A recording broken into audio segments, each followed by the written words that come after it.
Welcome friends.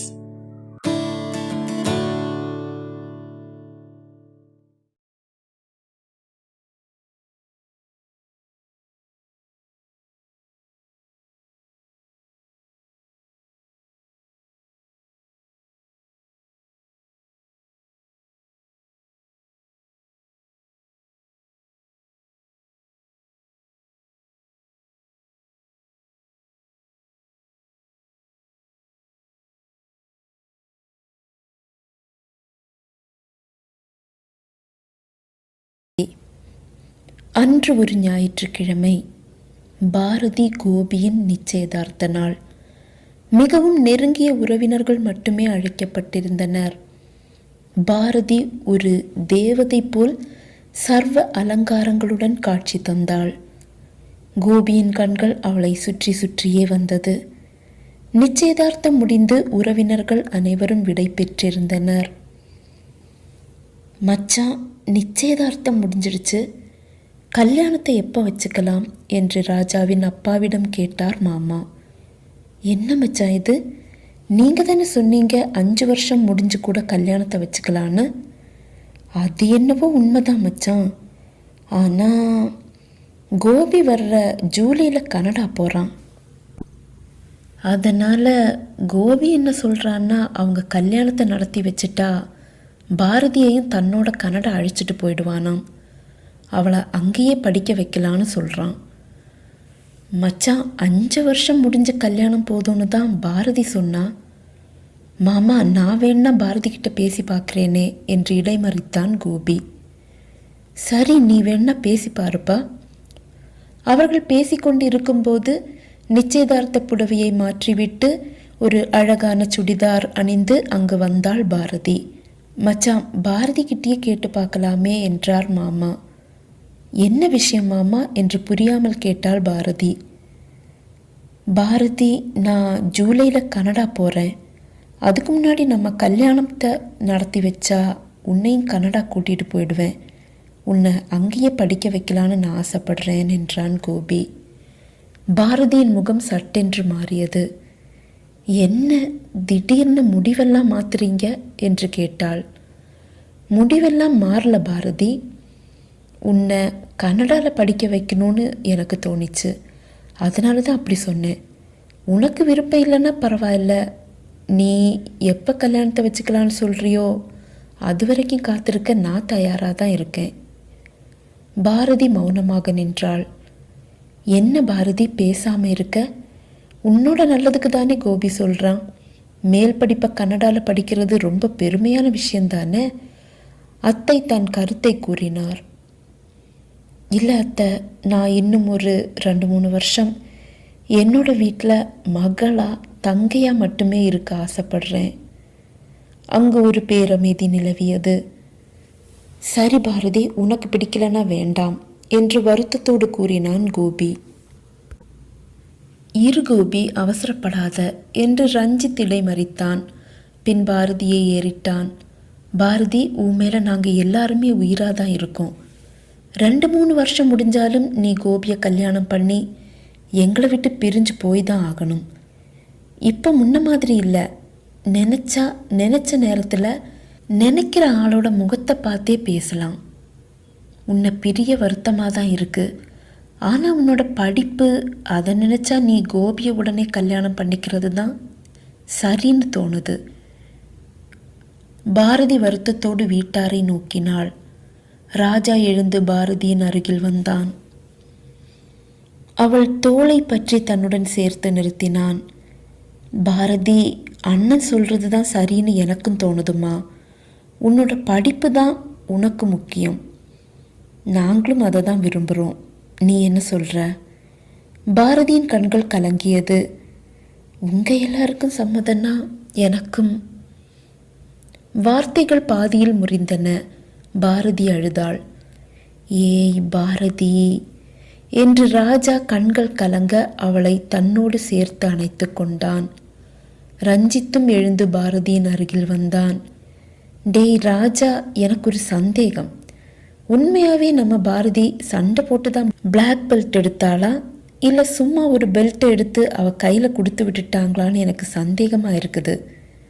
கொஞ்சம் கூட தைரியமே இல்லைடா இந்த பொண்ணுக்கு என்று குறும்பாக கூற, டேய் என்ன கிண்டல் பண்ணுறதே உனக்கு வேலையா போச்சு என்று கூறியபடி ரஞ்சித்தின் மார்பில் தன் கைகளால் செல்லமாக இடித்தாள்.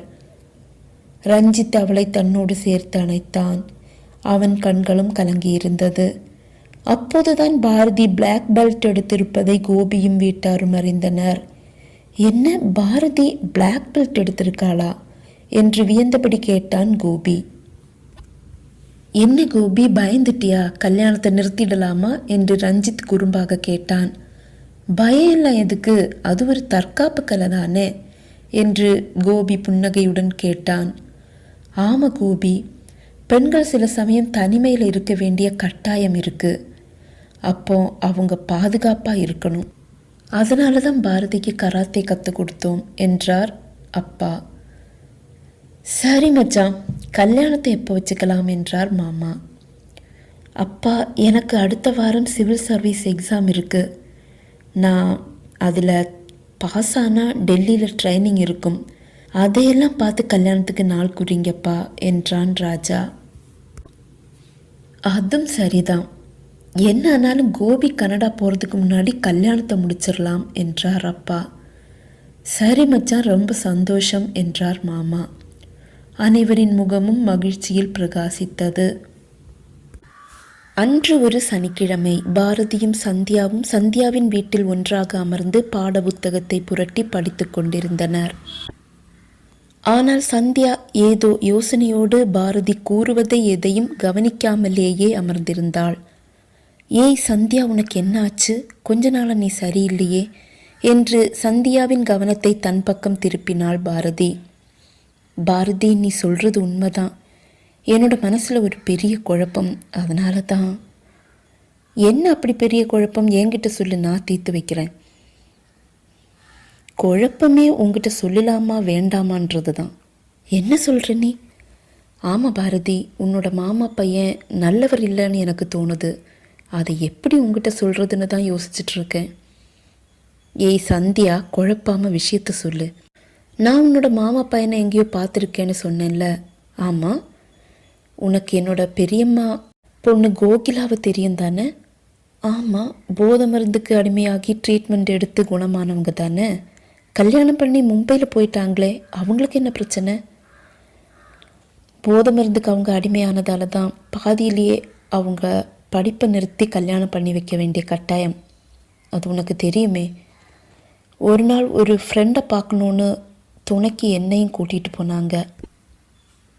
அவங்க ஃப்ரெண்டை பார்க்கில் சந்தித்தாங்க. அங்கே வேறையும் 2-3 ஃப்ரெண்ட்ஸ் இருந்தாங்க. அவங்க எல்லாரும் ஒன்றா உட்காந்து பேசிகிட்டு இருந்தாங்க. என்ன கொஞ்சம் ஓரமாக ஒரு பெஞ்சில் உட்கார வச்சுட்டு அவங்க கொஞ்சம் தூரமாக தள்ளி இருந்து தான் பேசிகிட்டு இருந்தாங்க. கொஞ்ச நேரம் முடிஞ்சப்போ 2 பேர் அங்கே ஏதோ கவரை கொடுத்துட்டு அவங்கக்கிட்டேருந்து காசை வாங்கிட்டு ஒரு காரில் ஏறி போனாங்க. அந்த காரையும் அதோட ஓட்டுநரையும் நான் ரொம்ப தற்செயலாக கவனித்தேன்.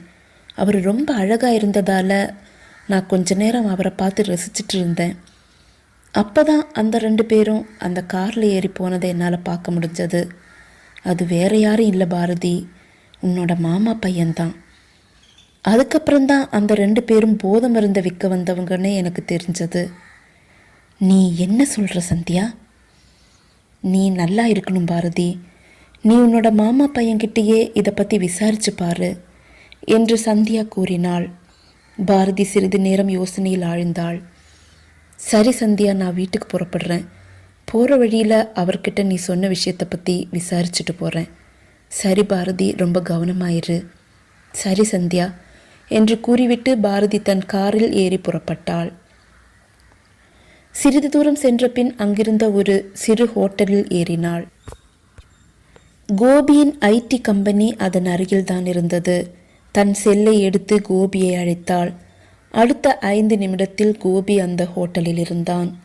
இருவரும் டீயை பருகியபடியே பேச்சை துவங்கினர்.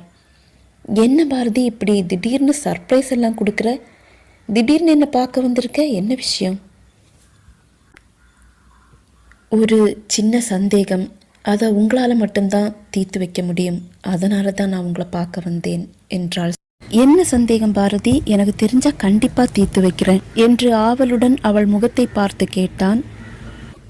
தான் கேட்பது சரியா தவறா, கேட்கலாமா வேண்டாமா என்ற குழப்பத்தில் அமர்ந்திருந்தாள் பாரதி. மௌனமாக தன்முன் அமர்ந்திருக்கும் பாரதியை மெல்லிய புன்னகையுடன் வைத்த கண் வாங்காமல் பார்த்தான் கோபி. என்ன பாரதி, அமைதியா இருக்க?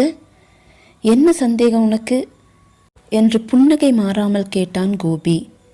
தன் சந்தேகத்தை கேட்டு விடுவது என்று முடிவு செய்தாள் பாரதி. நீங்க ஏதாவது தப்பான தொழில் பண்றீங்களா? அவளது கேள்வியை கேட்டு அதிர்ந்து நடுங்கினான் கோபி. அதை அப்படியே மறைத்தான். முகத்தில் கோபத்தை பூசி வார்த்தையில் கோபத்தை காட்டினான். What you mean? என்ன உளர்ற நீ? உங்களை தப்பான ஆட்களோட ஒரு தடவை என்னோட ஃப்ரெண்டு பார்க்கில் பார்த்ததா சொன்னா.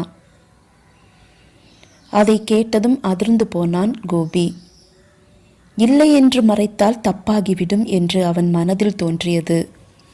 ஓ பாரதி, நீ கூட என்னை தப்பாக நினச்சிட்ட பாத்தியா? என்னோட ஃப்ரெண்ட் ஒருத்தன் கூப்பிட்டதால தான் ஒரு நாள் அவனோட பார்க்கில் போனேன். அதுக்கப்புறம்தான் அவன் தப்பானவன் எனக்கு தெரிஞ்சது. அன்னையிலேருந்து நான் அவனோட ஃப்ரெண்ட்ஷிப்பையே கட் பண்ணிட்டேன்.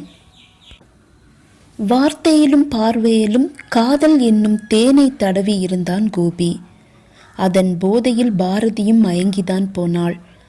கார்மேகம் மூடி கிடந்த பாரதியின் முகத்தில் சட்டென்று வெளிச்சம் வீசியது. அப்படியா? Thank God. நானும் அப்படிதான் ஏதாவது இருக்கும்னு மனசில் நினச்சேன். ஆனாலும் ஒரு சின்ன சந்தேகம், அதனால தான் கேட்டேன். சந்தேகம் வந்தால் அதை கேட்டு தெளிவுபடுத்தணும் பாரதி. நீ கேட்டதில் எந்த தப்பும் இல்லை. ஆமாம் பாரதி, அன்னைக்கு நம்ம கூட காரில் வந்த அந்த பொண்ணு தானா உங்ககிட்ட இப்படி தப்பான தகவலை சொன்னா என்று மிகவும் சாமர்த்தியமாக கேட்டான் கோபி. ஐயோ இல்லை இல்லை, அவ இல்லை, இது வேற ஒரு ஃப்ரெண்டு என்று சத்யாவை காட்டி கொடுக்காமல் மறைத்தாள் பாரதி. சரி, இப்போ உன்னோட சந்தேகம் தீர்ந்ததா இல்லை வேற ஏதாவது சந்தேகம் இருக்கா என்று குறும்பாக கேட்டான் கோபி. இல்லை, சந்தேகம் எதுவும் இல்லை. ஆனால் என்னோடய ஃப்ரெண்டு சொன்ன உடனே கொஞ்சம் பயந்து தான் போயிட்டேன். ஓ அப்படியா? சரி, நீ இப்போ எப்படி வீட்டுக்கு போகிற? நான் காரில் தான் வந்திருக்கேன், கார்லேயே போயிடுவேன். சரி, என்னோட டியூட்டி டைம் இன்னும் முடியலை, நீ கூப்பிட்டதுனால ஓடி வந்தேன். நான் வேலைக்கு போகலாமா என்று மிகவும் பணிவுடன் கேட்டான் கோபி. சரி, போயிட்டு வாங்க என்று புன்னகையுடன் கூறினாள் பாரதி. பாரதி காரில் ஏறி செல்ல கோபி யோசனையுடன் தன் கம்பெனி வாசலை நோக்கி நடந்தான். அன்று ஒரு ஞாயிற்றுக்கிழமை இரவு 8 மணி ஆகியிருந்தது.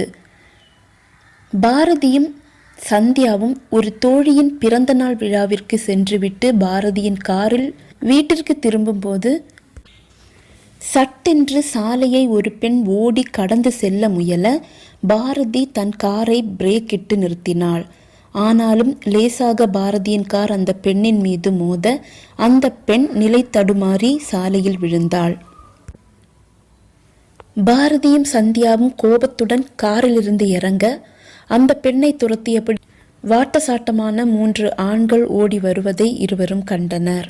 காரை கண்டதும் தயங்கி நின்ற அந்த மூவரும் பாரதி சந்தியா இருவரும் காரிலிருந்து இறங்குவதை கண்டு, அட பொண்ணுங்கடா, இதுகளையும் சேர்த்து தூக்கிட்டு போலாம், நமக்கு நல்ல வேட்டை தான் இன்னைக்கு என்று ஒருவன் கூறினான். அந்த 3 பேரில் ஒருவன் விழுந்து கிடந்த அந்த பெண்ணின் தலைமுடியோடு பிடித்து இழுத்து தூக்கி நிறுத்தினான். மற்ற இருவரும் பாரதி சந்தியாவை நோக்கி வந்தனர். ஒருவன் சந்தியாவை பிடித்து இழுக்க மற்றவன் பாரதியை பிடித்து இழுத்தான். பாரதிக்கு கோபம் விற்றென்று தலைக்கேறியது. பாரதி கண்ணிமைக்கும் நேரத்தில் மூவரையும் தூக்கி பந்தாடினாள். சற்றும் எதிர்பாராத அந்த தாக்குதலால் மூவரும் திக்கு முக்காடி போயினர். பாரதி கோபத்தின் உச்சத்தில் இருந்ததால் அவளது ஒவ்வொரு அடியும் இடியாக பாய்ந்தது. அந்த மூவரும் ஒன்று கூடி பாரதியை தாக்க முயன்றும் அவர்களால் பாரதியிடம் தாக்கு பிடிக்க முடியவில்லை. பாரதி கண்ணிமைக்கும் நேரத்தில் அனைவரையும் அடித்து விரட்டினாள். பின் அங்கு சாலையில் ஓரமாக நின்றிருந்த அந்த பெண்ணை அழைத்து என்ன பிரச்சனை என்று விசாரித்தாள். அது வேற ஒன்றும் இல்லை, நான் ஒரு போலீஸ் இன்ஸ்பெக்டர், என்னோட பேரு கலைவாணி. போதை மருந்த கல்லூரி ஸ்கூல் பிள்ளைங்களுக்கு விற்று அவங்க வாழ்க்கையை சீரழிக்கிற கும்பலை சாட்சிகளோட பிடிக்கணும்னு தான் நான் இங்கே வந்தேன். எவ்வளவுதான் கஷ்டப்பட்டு இவங்களை பிடிச்சு கூண்டில் ஏற்றினாலும் சரியான சாட்சிகள் இல்லாததால் ரொம்ப ஈஸியாக தப்பிச்சு போயிடுறாங்க. அதனால தான் தக்க ஆதாரங்களை முதல்ல திரட்டிட்டு அதுக்கப்புறம் இவனுங்களை அரெஸ்ட் பண்ணலான்னு நான் நினச்சேன். அதுக்காக தான் இவங்களை பின்தொடர்ந்து வந்தேன். ஆனால் நான் இவங்கக்கிட்ட மாட்டிக்கிட்டேன். கஷ்டப்பட்டு சேர்த்த ஆதாரங்களும் அவனுங்க கைக்கு போயிடுச்சு என்று மிகவும் வருத்தத்துடன் கூறினாள் அந்த பெண். நீங்கள் ஆதாரத்தையும் சாட்சியையும் தேடி வந்தது தப்பில்லை, இப்படி எந்த பாதுகாப்பும் இல்லாமல் வந்து இவங்ககிட்ட மாட்டிக்கிட்டீங்களே அதுதான் தப்பு என்று பாரதி கூறினாள். உண்மைதான், நீ ரொம்ப தைரியசாலி தான், இல்லைன்னா நம்ம 3 பேருக்கும் இங்கேயே சமாதி கட்டியிருப்பானுங்க. சரி, நீங்கள் இங்கேருந்து எப்படி போவீங்க? சந்தியா கேட்டாள். என்னோட ஸ்கூட்டி கூட அவனுங்க கிட்ட மாட்டிக்கிச்சு, அதை போய் இப்போ எடுக்க முடியாது என்று வருத்தத்தோடு கூறினார் கலைவாணி. அப்படின்னா நாங்கள் உங்களை உங்கள் வீட்டில் கொண்டு போய் விட்டுட்டு போயிடுறோம். இல்லை வேண்டாம், எனக்கு இன்னைக்கு நைட் டியூட்டி தான், என்னை என்னோட ஸ்டேஷனில் விட்டால் போதும் என்று கலைவாணி கூற அவரை அவரது ஸ்டேஷனில் விட்டுவிட்டு பாரதி சந்தியா இருவரும் அங்கிருந்து திரும்பினர். பாரதியின் கார் ஒரு வளைவில் திரும்பும் போது கோபி தன் காரில் தன் அருகில் இருப்பவருடன் பேசியபடி பாய்ந்து செல்வதை பாரதி கவனித்தாள். இவர் ஏன் இப்படி பாஞ்சு போறாரு என்று எண்ணிக்கொண்டே பாரதி காரை முன்னோக்கி செலுத்தினாள். தன் அருகில் இருந்த நபருடன் பேசியபடி கோபி காரை ஓட்டியதால் அவன் பாரதியை கவனிக்க தவறினான். மறுநாள் காலை செய்தித்தாளை கண்டு நடுங்கினாள் பாரதி. இன்ஸ்பெக்டர் கலைவாணி ஒரு விபத்தில் உயிரிழந்ததாக செய்தி வெளியாகி இருந்தது. பாரதியின் மனதில் கோபியின் மீதான சந்தேகம் என்னும் வேர் மிக ஆழமாக ஊன்றியது. இன்ஸ்பெக்டர் கலைவாணியின் இந்த விபத்துக்கும் கோபிக்கும் ஏதாவது சம்பந்தம் இருக்குமோ என்று பாரதியின் மனம் சந்தேகித்தது. இன்ஸ்பெக்டர் கலைவாணி கூறியது அவள் செவியில் முழங்கியது. சரியான ஆதாரம் இல்லாததால ஈஸியாக தப்பிச்சு போயிடுறாங்க. சரிதான், கோபி இதில் சம்மந்தப்பட்டிருக்க கூடாது, அது என்னுடைய விருப்பமும் ஆசையும். ஒருவேளை சம்மந்தப்பட்டிருந்தா கண்டிப்பாக சட்டத்தோட ஓட்ட வழியாக வெளியே வரக்கூடாது. எனக்கு கணவராக வரப்போகிறவர் ரொம்ப நல்லவர்ன்ற விஷயத்த நான் ஆராய்ஞ்சு கண்டுபிடிக்கிறதுல தப்பு எதுவும் இல்லை. கல்யாணம் முடிஞ்சு தப்பானவர்னு தெரிஞ்சா என்ன பண்ணுறது? என்னோட சந்தேகத்தை ராஜா அண்ணங்கிட்ட மட்டும்தான் சொல்ல முடியும், அவருக்கு தான் அது புரியும். ஆனால் அவர் ட்ரைனிங்காக போயிருக்காரே. பலவித சிந்தனையுடன் குழம்பி இருந்தாள் பாரதி. ஆனாலும் கோபியின் மீது இருந்த காதல் அவள் மனதில் ஒரு முள் போல் குத்தி கொண்டே இருந்தது. அவன் நல்லவனாக இருக்க வேண்டும் என்று அவள் கடவுளை வேண்டினாள். சந்தேகம் மனதில் நுழைந்த பின் அதை சரி செய்வதுதான் சரி என்று அவள் மனது அவளை எச்சரித்தது. பாரதி தன் செல்போனை எடுத்து கோபியை அழைத்தாள். கோபி ஃபோனை எடுத்து ஹலோ பாரதி சொல்லு என்றான். ஹலோ, நீங்கள் இப்போ எங்கே இருக்கீங்க? நான் உங்களை உடனே பார்க்கணுமே என்றாள் பாரதி. சாரி பாரதி, நான் சென்னையில் இல்லை, வேலை விஷயமா கொடைக்கானலுக்கு வந்திருக்கேன். கொடைக்கானலுக்கா? எப்போ போனீங்க என்று சந்தேகத்துடன் கேட்டாள் பாரதி. நேற்று சாயந்தரம் கொடைக்கானல் வந்தேன் பாரதி, ஏன் கேட்குற? பாரதிக்கு திக்கின்றது. இரவு 8:30 மணி அளவில் சென்னையில் இருந்தவன் ஏன் பொய் கூறுகிறான்? அவளது சந்தேகம் உறுதியாவது போல் தோன்றியது. என்ன பாரதி, சத்தத்தையே காணோம்? இல்லை, சும்மாதான், உங்களை பார்க்கணுன்னு தோணிச்சு. சரி பாரதி, நான் சென்னை வந்ததும் உன்னை பார்க்குறேன். சரி என்று கூறிவிட்டு ஃபோனை துண்டித்தாள் பாரதி. ஆனால் அவள் மனதில் 1000 கேள்விகள், சந்தேகங்கள் குடைந்தெடுத்தது. கொடைக்கானல். கோபியும் அவனது கூட்டாளிகளும் சேர்ந்து வியாபாரத்தை எப்படி விரிவுபடுத்துவது என்று விவாதித்துக் கொண்டிருந்தனர். அப்போது கோபியின் செல் ஒலித்தது. டிஸ்பிளே மதன் என்று காட்டியது. ஃபோனை எடுத்து ஹலோ மதன் சொல்லு என்றான் கோபி. சார் வந்து என்று அந்த ஆசாமி இழுத்தான். என்ன மதன், இன்ஸ்பெக்டர் கலைவாணியோட மேட்டர் க்ளோஸ் ஆயிடுச்சு. நீங்கள் 3 பேரும் தைரியமாக இருக்கலாம். அது இல்லை சார், நேற்று இன்ஸ்பெக்டர் கலைவாணி எங்ககிட்ட இருந்து தப்பிச்சிட்டதா சொன்னேன்ல. ஆமாம், அவங்க தப்பிக்கலை சார். 2 பொண்ணுங்க தான் அவங்கள காப்பாற்றி கூட்டிகிட்டு போனாங்க. நீங்கள் கோவப்படுவீங்கன்னு தான் நேற்று நாங்கள் அதை சொல்லலை. ஆனால் இப்போ பயமாக இருக்குது. அந்த பொண்ணுங்க மேலிடத்தில் புகார் ஏதாவது பண்ணிட்டா நம்ம எல்லாருமே மாட்டிப்போம். என்ன இப்படி பண்ணிட்டீங்க? எல்லாத்தையும் சொதப்பிட்டீங்களே. இதை முன்னாடியே சொல்ல வேண்டாமா?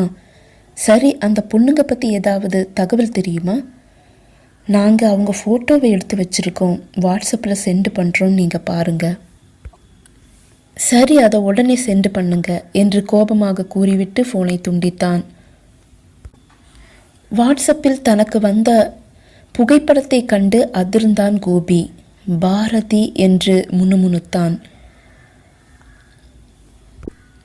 என்ன சார், உங்களுக்கு தெரிஞ்ச பொண்ணா என்று கூட்டாளிகளில் ஒருவன் கேட்டான். நான் கல்யாணம் பண்ணிக்க போகிற பொண்ணு இது என்றான் கோபி. அப்படியா, இப்போ என்ன பண்ண போகிறீங்க சார்? என்ன பண்ணுறது, எல்லார் மாதிரியும் தான் இவளும். எனக்கு பிடிச்சவ, என்னோட காதலி, எல்லாம் சரிதான். ஆனால் என்னோட பாதையில் எந்த தடை வந்தாலும் தூக்கி எரிஞ்சிட்டு போயிட்டே இருப்பேன்.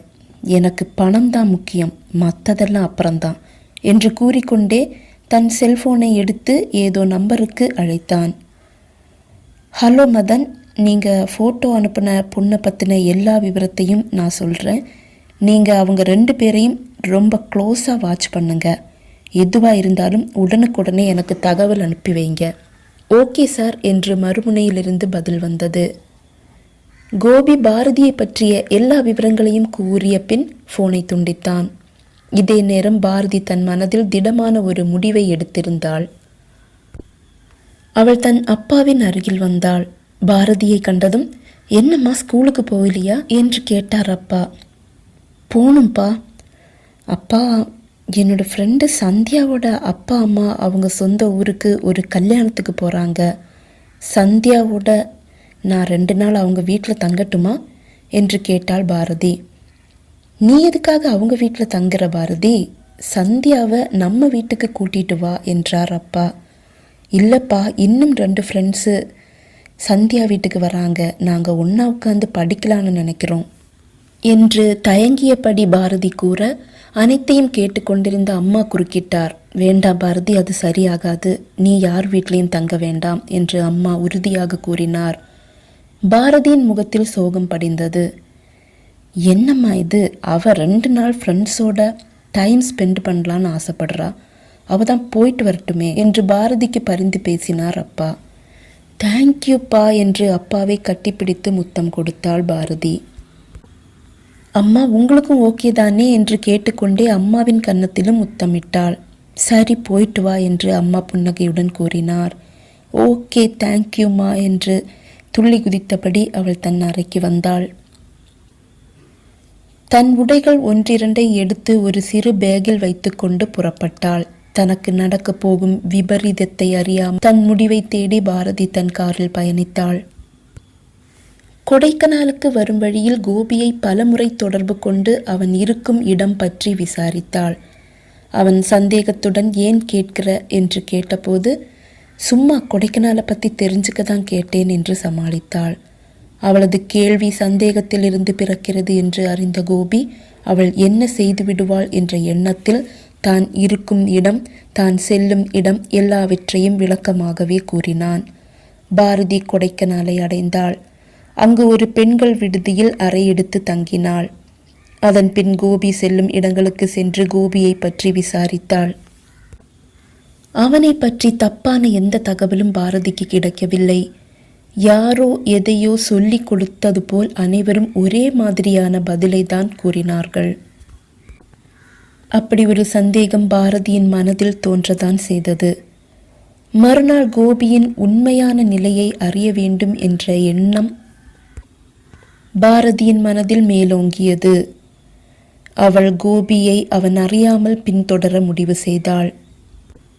இன்று என்ன ஆனாலும் உண்மையை கண்டுபிடித்து விட வேண்டும் என்று உறுதியாக இருந்தாள் பாரதி. கோபி அறியாமல் அவனை பின்தொடர்ந்தாள். ஒரு ஹோட்டலில் ஏதோ ஒரு நபருடன் பேசிக்கொண்டிருந்த கோபியை சட்டென்று காணவில்லை. இவர் எங்க போயிட்டாரு என்று பாரதி வியப்போடு பார்க்க, ஹலோ பாரதி என்று தன் பின்னாலிருந்து ஒரு குரல் கேட்க, பாரதி அதிர்ந்து நடுங்கியபடியே திரும்பி பார்த்தாள். கோபி புன்னகையுடன் தன் பின்னால் நின்று கொண்டிருந்தான். அவன் தன்னை எப்படி கண்டுபிடித்தான் என்று அறியாமல் அதிர்ந்தாள் பாரதி. என்ன பாரதி, நீங்களும் கொடைக்கானல் வந்திருக்கீங்களா? அப்பா அம்மா ரஞ்சித் எல்லாரும் வந்திருக்காங்களா? அவங்கள எங்க காணோம் என்று எதுவும் தெரியாதது போல் கேட்டான் கோபி. இல்லை, அவங்க யாரும் வரல, நான் மட்டும்தான் வந்தேன். தனியாவா? ஆமாம். தனியாக கொடைக்கானலில் என்ன பண்ணிகிட்ருக்க பாரதி? உங்களை தேடி தான் வந்தேன். என்ன தேடியா? பாரதி மௌனமாக இருந்தாள். ஓ, என் மேலே சந்தேகப்பட்டு என்னை வேவு பார்க்க வந்தீங்களா பாரதி மேடம் என்று குறும்பாக கேட்டான் கோபி. ஆனால் அவன் மனதில் கோபம், ஆத்திரம் எல்லாம் 100 டிகிரியை தாண்டி சென்று கொண்டிருந்தது. தான் ஏன் உண்மையை மறைக்க வேண்டும் என்று எண்ணிய பாரதி, நீங்க சொன்னது உண்மைதான், எந்த விஷயத்தையும் தீர விசாரிச்சு தான் உண்மையை கண்டுபிடிக்க முடியும். உங்க மேல இருக்க சந்தேகத்தை தீர்த்துக்க வேண்டியது என்னோட தேவையாச்சே, அதனால தான் உங்களை பின்தொடர்ந்து வந்தேன். அவன் சிரித்தான். எல்லாத்தையும் கண்டுபிடிச்சிட்டீங்களா? இல்லை, உங்களை பற்றி எந்த தப்பான தகவலும் எனக்கு கிடைக்கல. இனி என்ன பண்ண போறீங்க மேடம் என்று கோபத்தை மனதில் அடக்கி வைத்துவிட்டு குறும்பாக பேசினான். சென்னைக்கு திரும்ப வேண்டியது தான். எங்கே தங்கியிருக்க? பெண்கள் விடுதியில். சரிவா, என்னோட வீட்டுக்கு போகலாம், கொஞ்ச நேரம் உன்னோட பேசணும்னு தோணுது. சரி போகலாம் என்று அசட்டு தைரியத்தில் கூறினாள் பாரதி. இருவரும் முதலில் பெண்கள் விடுதிக்கு வந்து அறையை காலி செய்தனர். பின் கோபியின் வீட்டிற்கு வந்தனர். அந்த வீட்டில் கோபியின் 3 நண்பர்கள் இருந்தனர். கோபி பாரதிக்கு அவர்களை அறிமுகம் செய்து வைத்தான். இது ரங்கநாத், இது நல்ல தம்பி, இது வாசு. இவங்க 3 பேரும் என்னோட ஃப்ரெண்ட்ஸ். அவர்கள் ஹலோ என்று கூற பாரதி சிறு புன்னகையை மட்டும் உதிர்த்தாள். இது பாரதி, என்னோட அத்தை பொண்ணு. எங்கள் கல்யாணம் உடனே நடக்க இருக்கு என்று கூறினான் கோபி. பின் பாரதியை ஒரு கண்ணாடி அறைக்கு அழைத்து வந்து அமர்த்தினான். இரு பாரதி, நான் இப்போ வரேன் என்று கூறிவிட்டு வெளியே வந்தான். குளிர்சாதன பெட்டியை திறந்து அதனுள் இருந்த ஒரு பெரிய சாக்லேட்டை எடுத்து அதில் ஒரு பகுதியில் மட்டும் போதை மருந்தை ஊசியால் குத்தி ஏற்றினான். அதை எடுத்துக்கொண்டு பாரதியிடம் வந்தான். முதல் தடவை என்னோட விருந்தாளியா வந்திருக்க பாரதி, ஸ்வீட் எடு கொண்டாடு என்று விளம்பரத்தில் வரும் வரிகளை கூறியபடியே சாக்லேட்டை நீட்ட பாரதி தயங்கினான். பாரதியின் இந்த தயக்கம் அது அவன் எதிர்பார்த்ததுதான். சாக்லேட்டை பிரித்து போதை மருந்து ஏற்றப்படாத பகுதியை அவன் எடுத்துக்கொண்டான். மற்ற பகுதியை அவளுக்கு கொடுத்தான். அவன் சாக்லேட்டை உண்ண அவளும் அதை நம்பிக்கையோடு உண்டாள். அதன் பின் அவன் பாரதியிடம் பேச துவங்கினான். பாரதி, நீ என்னோட வருங்கால மனைவி. அதனால என்னை பற்றின எந்த ஒரு சந்தேகமும் உனக்கு இருக்கக்கூடாது. அதனால உன்னோட எல்லா சந்தேகத்தையும் தீர்த்து வைக்க வேண்டியது என்னுடைய கடமை. உனக்கு என்னை பற்றி என்ன தெரியணும்? நான் நல்லவனா கெட்டவனா, அப்படிதானே? நான் ரொம்ப நல்லவன் பாரதி. என்னை சார்ந்தவங்களுக்கு மட்டும், என்னோட எதிரிங்களுக்கு இல்லை. அவனது முகம் மெல்ல மாறியது. அவனது முகத்தில் தவழ்ந்து கொண்டிருந்த புன்னகை மறைய துவங்கியது. பாரதியின் முகத்தில் அதிர்ச்சி பரவியது. பாரதி, நான் போதை மருந்த கடத்துறேன், விற்பனையும் செய்கிறேன். அதனால நான் ரொம்ப வசதியா இருக்கேன். நாளைக்கு நீயும் நம்ம பிள்ளைகளும் வசதியா சந்தோஷமா வாழ வேண்டாமா? நீ எதையும் கண்டுக்காம என்னோட சேர்ந்து நில்லு பாரதி, நாம சந்தோஷமா நிம்மதியா வாழலாம் என்று கோபி கூற, ச்சே, இதெல்லாம் ஒரு பொழப்பா? அடுத்தவனை அழிச்சிட்டு சந்தோஷமா வாழ நினைக்கிறது முட்டாள்தனம். இந்த தப்புக்கு நான் கண்டிப்பா உடந்தையா இருக்க மாட்டேன். நான் உடனே எங்க வீட்டுக்கு ஃபோன் பண்ணி உங்களை பத்தின எல்லா விஷயத்தையும் சொல்லிடுறேன். நம்ம கல்யாணம் கண்டிப்பா நடக்காது என்று பாரதி கோபமாக கூறிக்கொண்டிருக்கும் போதே பாரதிக்கு ஏதோ போதையில் மிதப்பது போல் தோன்றியது. அவள் கண்களில் போதை ஏறுவதை அவளால் உணர முடிந்தது.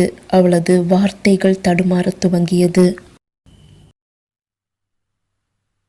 இந்த சேனல் உங்களுக்கு பிடிச்சிருந்தா மறக்காம லைக் பண்ணுங்க, ஷேர் பண்ணுங்க, மறக்காம கீழே கமெண்ட் பண்ணுங்க. இதுவரைக்கும் சேனலை சப்ஸ்கிரைப் பண்ணாதவங்க சப்ஸ்கிரைப் பண்ணிக்கங்க. கதையோட அடுத்த பகுதியில் உங்களை சந்திக்கும் வரை விடைபெறுகிறேன். நன்றி, வணக்கம்.